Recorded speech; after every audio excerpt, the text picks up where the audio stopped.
Yo, here we go. So, mostly in this setup, I was trying to capture this particular drawing of me um, from my figure modeling days, where I was doing that really actively. It's actually a really crazy story behind this, my very first ever figure modeling job. And it's this kind of looking up, asking, why? What's going on here? What is this? It's all unclear to me. So, it's pretty hard to see, and it's kind of what I was trying to focus intently on. But you sort of get the gist. Mostly. Halfway. A little bit. Minus the claw not wanting to fit and crazy lighting making me angry with it, etc. But you sort of see the essence and the energy. Also, this lady's face says a lot. Thoughts. So here I am. Oh, we'll get like a sort of equilibrium feeling. Hi. Cool. I'm up on a stool. Cool. Finally found my V-Day shirt. Hurt me to not be able to find it. Took me for freaking ever. This is the one that says, my shirt says vagina on it. There it is. Bold print. You see it? Hopefully. Maybe I have to like kind of turn thusly. Yeah. My shirt says vagina on it. You bet it does. I could not, however, find the one that says, the vaginas are coming. I got them from the 2 times I was in the vagina monologues, which was an honor and a delight. Now something I have totally different feelings and thoughts on, but hey, that'll happen. So speaking of thoughts and feelings, let's get into some, shall we?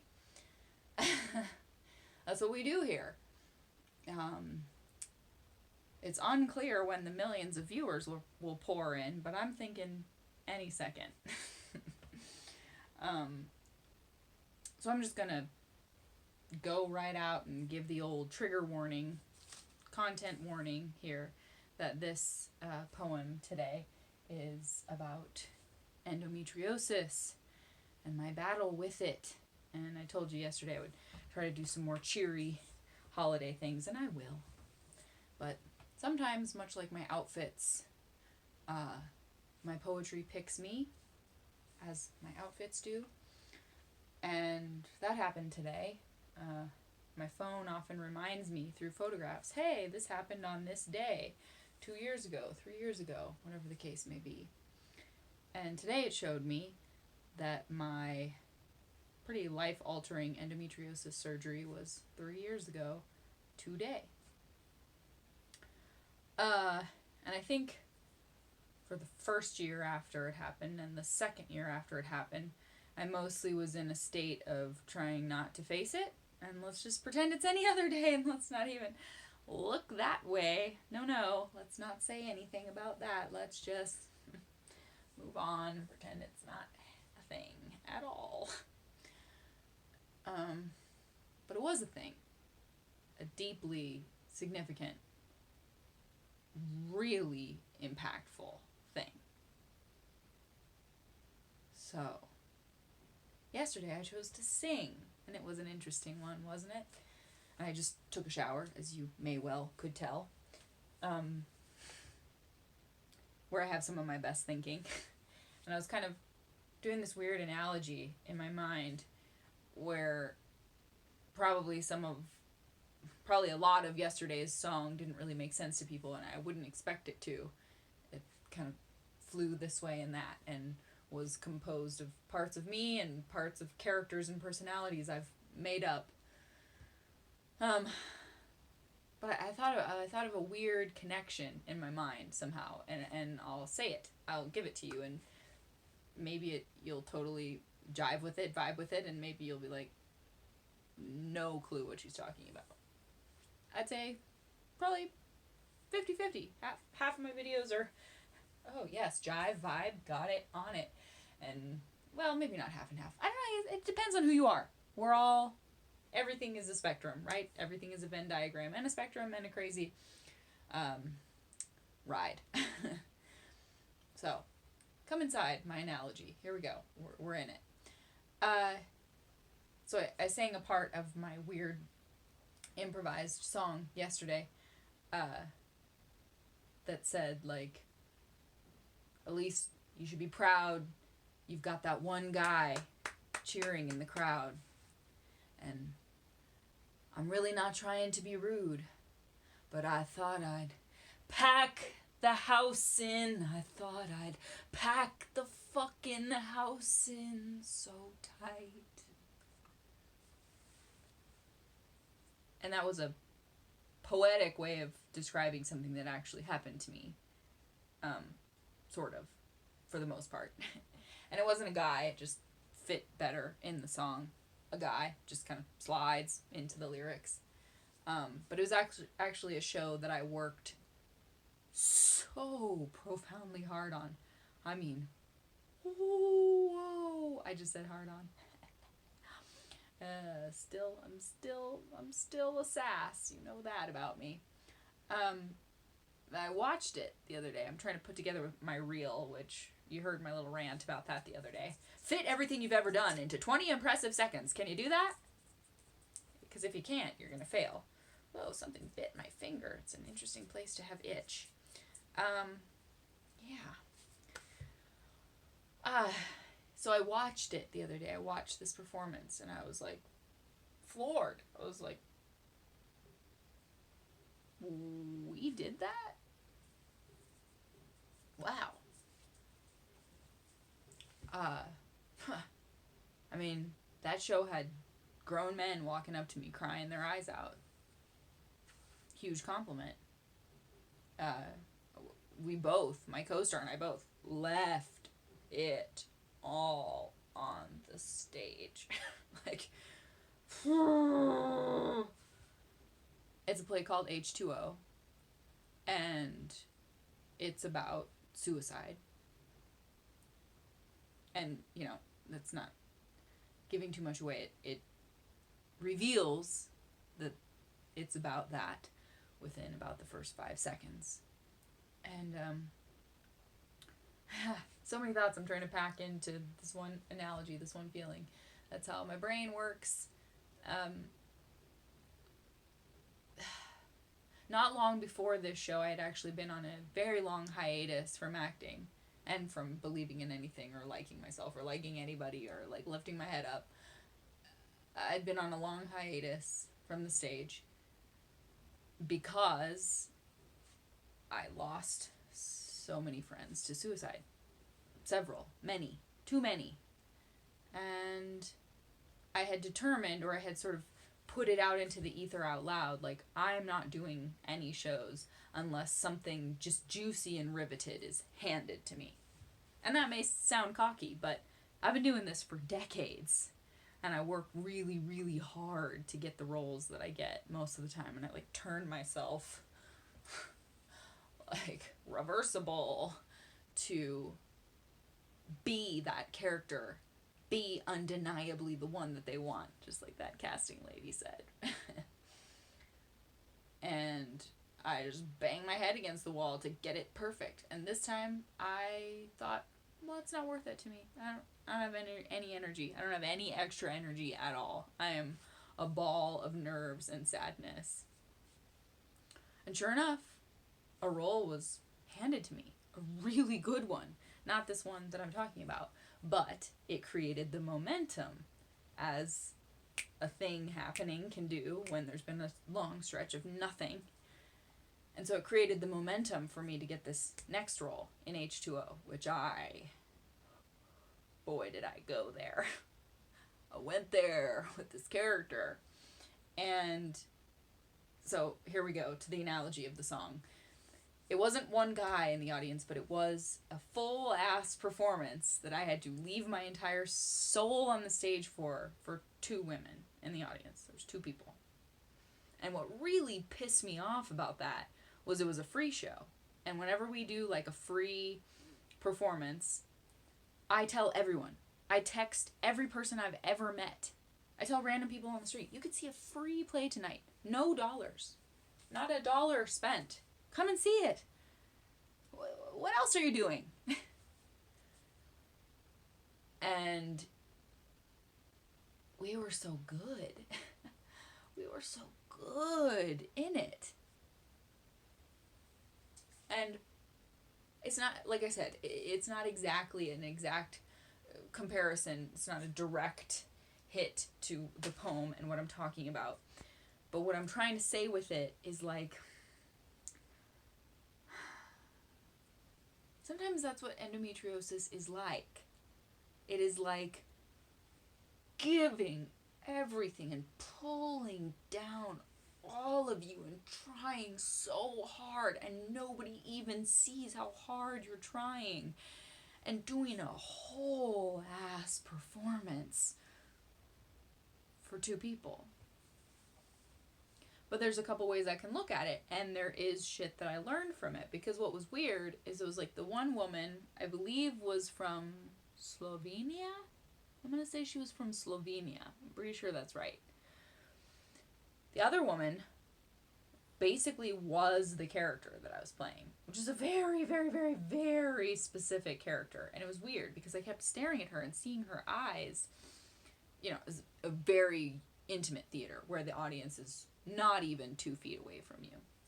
And I kept noticing her, and just energetically I was like, she is Deborah. Like, she is this person. This is who she is. And so the play ended, and we had like a talk back, you know, because it was these two people. And as much as I was like defeated and pissed and like, God, I can't believe I gave all this, for two people. It was an amazing conversation. And this woman revealed that she was, in fact, every character description of Deborah. This deeply religious young woman who went to NYU to go to acting school because God told her to, and because she felt called by God to act. Like, that was this character. And I got so much from these two women, so much feedback, so much depth, so much appreciation. So it was kind of this thing that I was like so gutted by and so like offended and pissed off by, but it carved a deeper well of understanding within me, and I knew something that I didn't know before, and it humbled me, and it tumbled me through emotions. So, again, not a perfect analogy because, of course, endometriosis is worse. It's so much worse. It's so much worse than knowing what you're worth and only having 2 random people show up for it. I don't know anything about that. You know, it knocks you down flat. It's horrible, actually. But I guess I was just thinking in the shower, like, I was trying to compare it to all these lessons and weird, and that memory just popped up. And it's like, sometimes what you get is not at all what you desire, but it's what you need.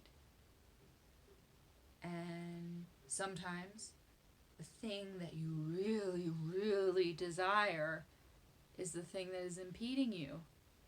And sometimes the thing that you just like reject and brush away, I don't want that, is the thing that could be feeding you and you don't even know it. I mean, there's all these directions.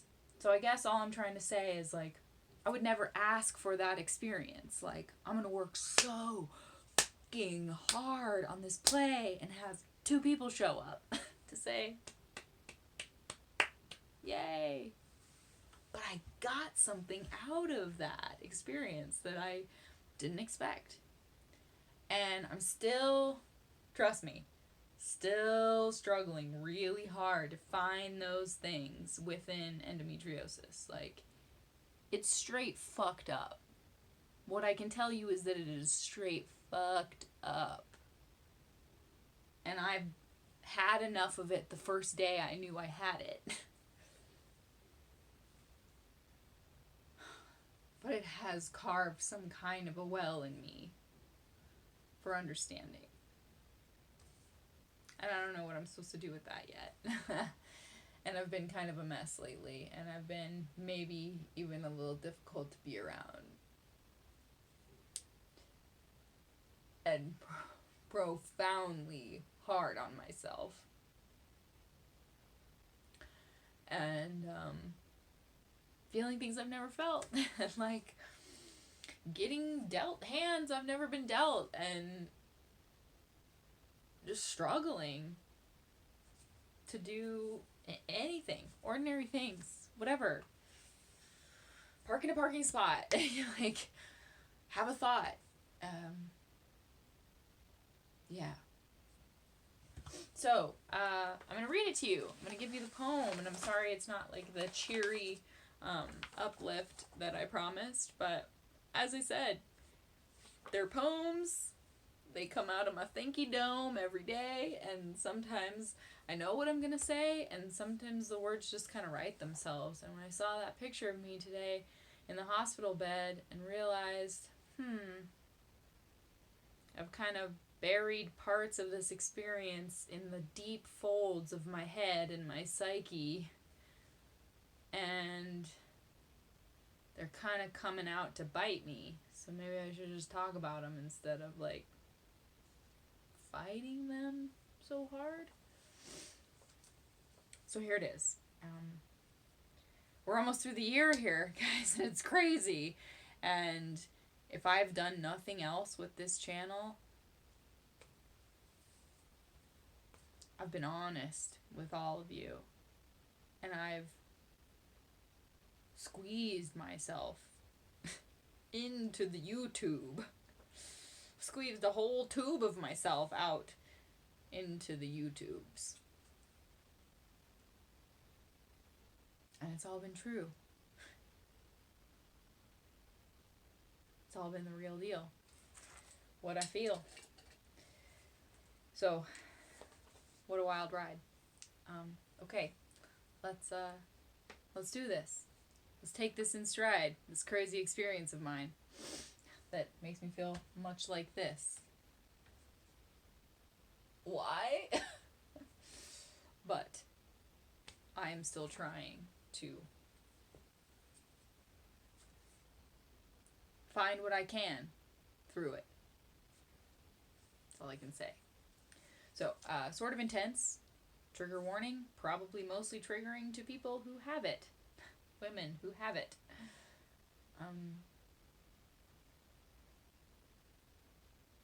Because it sucks more than a little bit. So, here it is. It's today's poem is called A Bit Less Symmetry Within Me. 3 years ago on this day, I lost something that's hard to relay. More than one thing, actually. After losing track of the times my knee shook with anxiety about the impending bodily impact, they brought me way back into a room. So bright, I thought my skin looked transparent. The inherent, genuine qualities of the doctors and nurses made me feel trusting. My heartbeat was busting out of my chest, and it was unpleasant at best, no doubt, but they somehow got me to feel at ease about it, even before the anesthesia hit. Beneath an overhead light that looked brighter than a July sun, my thoughts spun, knowing that one of the worst-case scenarios described to me as a possibility would in fact be what I would wake up to. I didn't accept it as true the first few times it was conveyed to me, likely because there were still a lot of drugs in my system, pulling focus from the tragedy. The curiosity grabbed me immediately. I would remember later, calling for my doctor, trying to read her face and instantly being sure. She had a pure energy, a God-fearing woman of medicine. She told me gently when I asked, but I couldn't let the information in. Apparently, I groggily said, "Yeah, well, it figures. I'm going back to sleep now," sporting an unintentional meds-induced grin. I was pinned down by the pain as soon as the drugs wore off. A subtle cough soon turned to me projectile vomiting. I sing the praises of all nurses who don't shame anyone or eye roll at such embarrassing things. They hold people with invisible angel wings. It brings some comfort to be treated with empathy when you feel empty and so angry. I was frankly enraged that they couldn't save my right ovary, and yet I knew with some certainty that she'd be leaving me. Before they pulled me into a state of deep sleep, I remember putting my hand over it in a desperate kind of plea, a prayer, hoping they could keep her there somehow. But the endometrioma gnawing into the side of her just wouldn't allow it. I disavowed the truth of it for several days until I finally realized I couldn't just wish the reality away.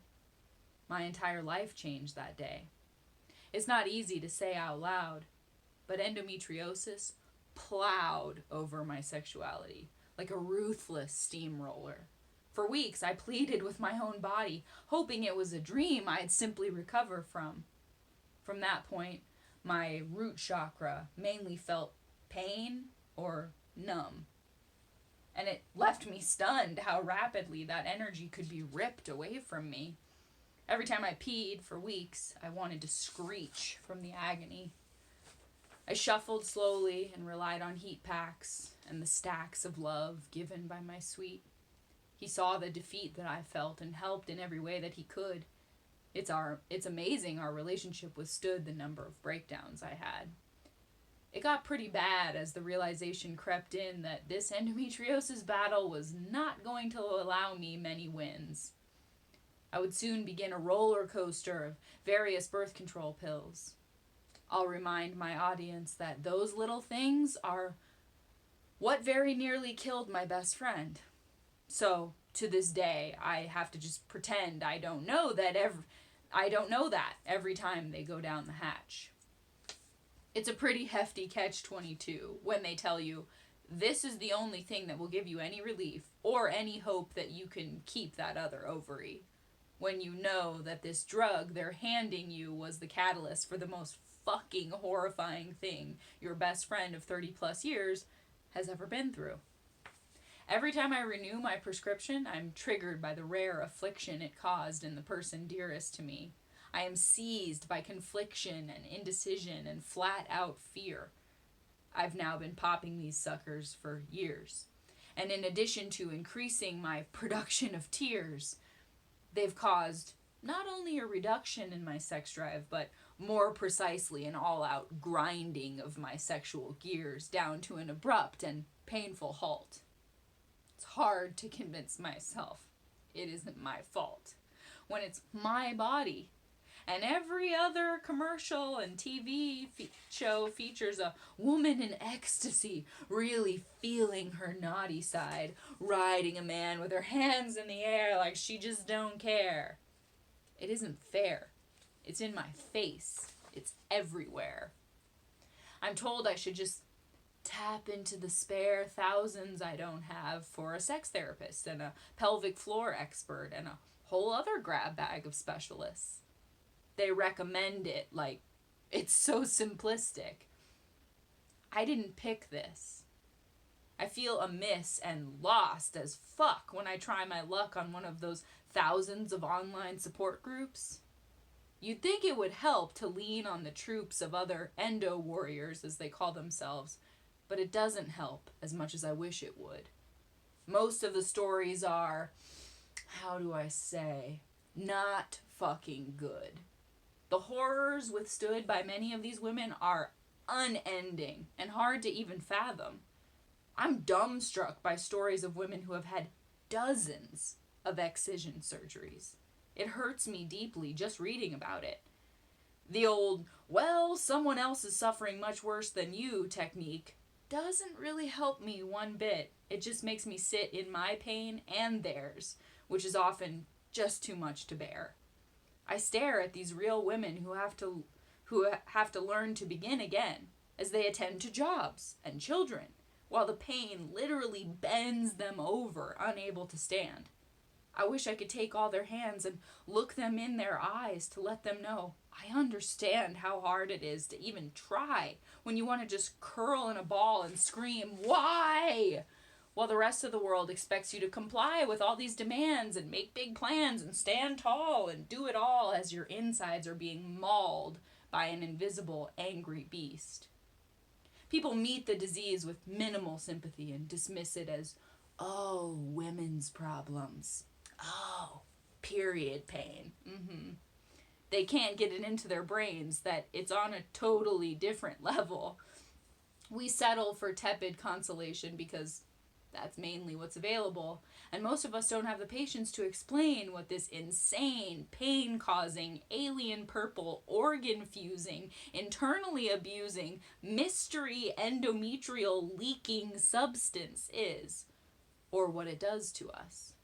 People chalk it up to cramps, as if they understand, and I just want to cuss and scream. But I guess that would be called mean, so I say nothing. I try to bring energetic armor into every situation so as not to lose patience with people who just don't get it. Certain hippy-dippy folks I used to relate to most tell me, "It affects me because I let it." And I want just a small sample of the concentrated, intolerably hard to take essence of it fed to them, only momentarily, so perhaps they'll rethink being so carelessly glib, or at least ad-lib a better cliche, or, just scoot out of my way and say nothing.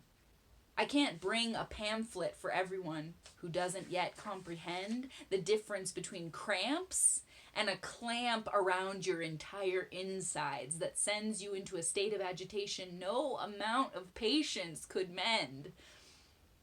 I can't just pretend it's not there and please the fair weather types.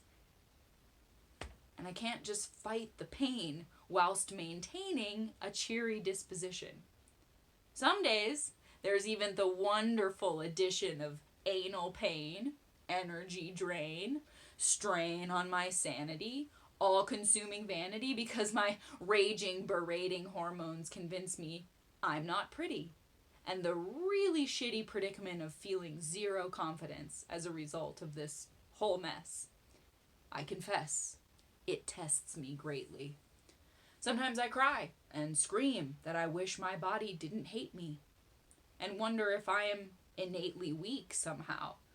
Because I can't just plow past the feelings to break that old glass ceiling or accomplish big things. And it honestly brings me down. I don't mean to sound negative because I know that really lowers folks around me a peg. But I often have to beg myself just to go anywhere. Because I'm scared I'll be caught unprepared by some unfair bombardment of inner knives that causes me to make terrible faces I cannot hide.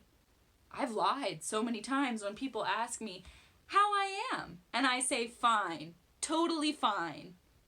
I pine for a day when I can say such simple responses, even "I'm okay," and mean it. I can't seem to will it into happening, but hey, I can dream it. I sit with my heating pad so long, it's becoming a strong, reliable companion. I need a stand-in for these internal stunts. It rarely sneaks up, just makes a big fuss all at once. I'm constantly on the hunt for comfort, or at least a convincing front I can put up. A believable act I can default to when the jolts of unpleasantness erupt. Cuddling my pup helps. Lately, I'm trying to be actually honest about what I felt 3 years ago after that very low blow and what I feel today. I don't see another way through or around it, as it seems trying to drown it in denial and avoidance isn't showing evidence of helping. So,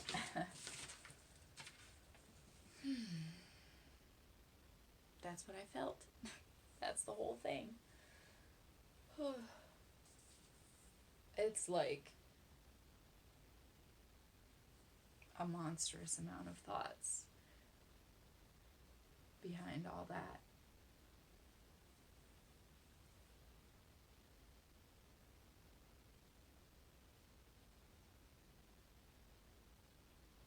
It makes me feel very helpless. Very helpless.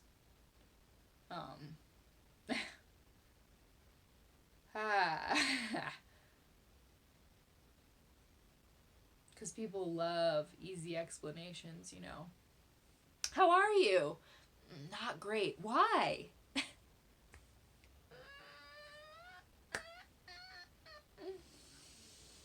People really like easy answers, easy explanations. And if you say anything other than okay, they're pretty much thrown. They're very thrown by that.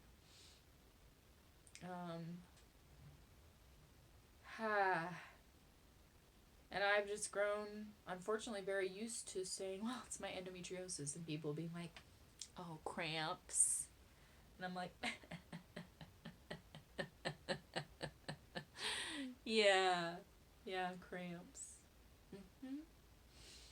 Don't want to dampen the mood in the room, you know.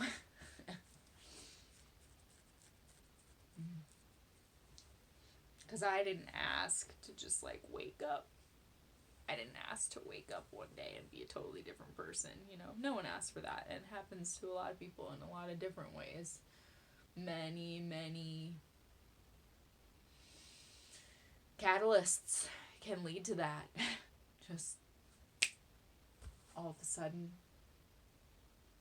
not having the same components you used to.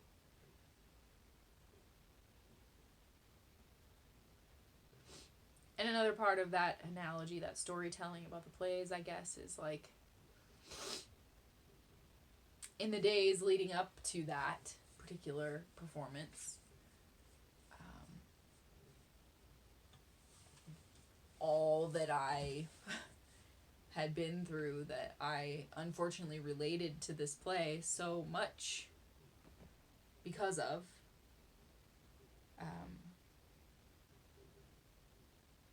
just had me obliterated emotionally. And I thought, like, well, this is as bad as it gets, like, these emotions.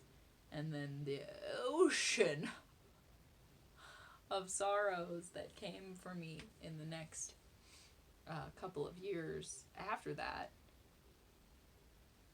just blew me away. Completely unexpectedly, way so much worse. Or not even worse, just like, I don't even know the word. Carving that well deeper than I could have ever thought I could handle it being carved. Let's just say that. Things just kept being really, really hard. And like when you reach that level, that depth, that's when people start turning away, unfortunately. And the people that are meant to stay do. But sometimes the people who have no patience for you and what you're going through really blows your mind. You're like, I never thought I would find myself looking at your back, walking away from me. Whoa. What a shock. So, yeah, there's just a lot to unlock there. There's a lot locked up, and there's a lot erupting. And I just decided when I looked at that picture this morning to feel it and go with it, instead of being like, nope, don't wanna, nope, no thank you, I'm good, I don't, I just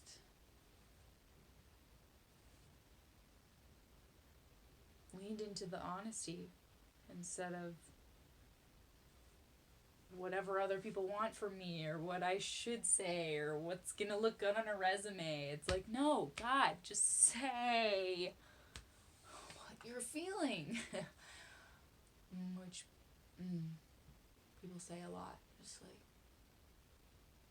well, tell me how that makes you feel. And, well, it's okay, you can say the truth. And then you do, and they're like, oh, that was a bit too much for me. I've felt a lot of that lately. Yeah. So, crazy thing. It's a crazy thing to go through.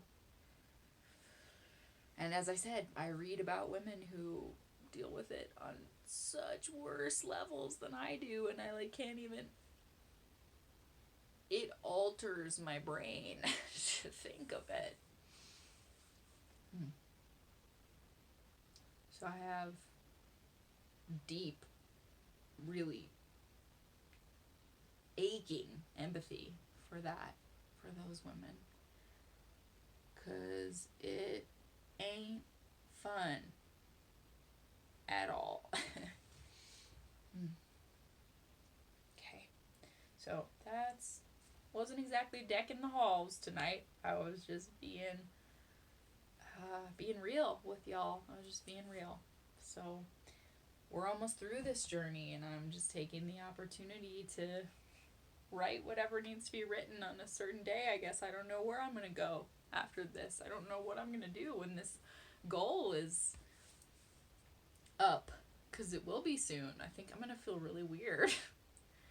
Because I can kind of guarantee right now I'm not going to do this every day. I'm sorry, I can't. Like, I cannot. I'll do something. If you have any suggestions, I guess, let me know. But I know it's going to hurt. I know it's going to hurt when it's over. Because whenever I'm, like, chug-a-lugging for something, and I'm like, okay, yeah, chug-a-lug, it's a goal, I can see it. And I, like, get to the end of it, and I'm like, now what? Oh, God, now what? So, we'll hopefully pole vault over that rut when we come to it. Just a little bit afraid of it. But, yeah, we're like a handful of days away. Wow. Whew. So, I don't know. My shirt says vagina on it. I hope you have a great night. Hope you learned something from this video that maybe you didn't know before. And that's what poetry's for. Deepening our understanding of our fellow humans. Okay. Zoom in and good night.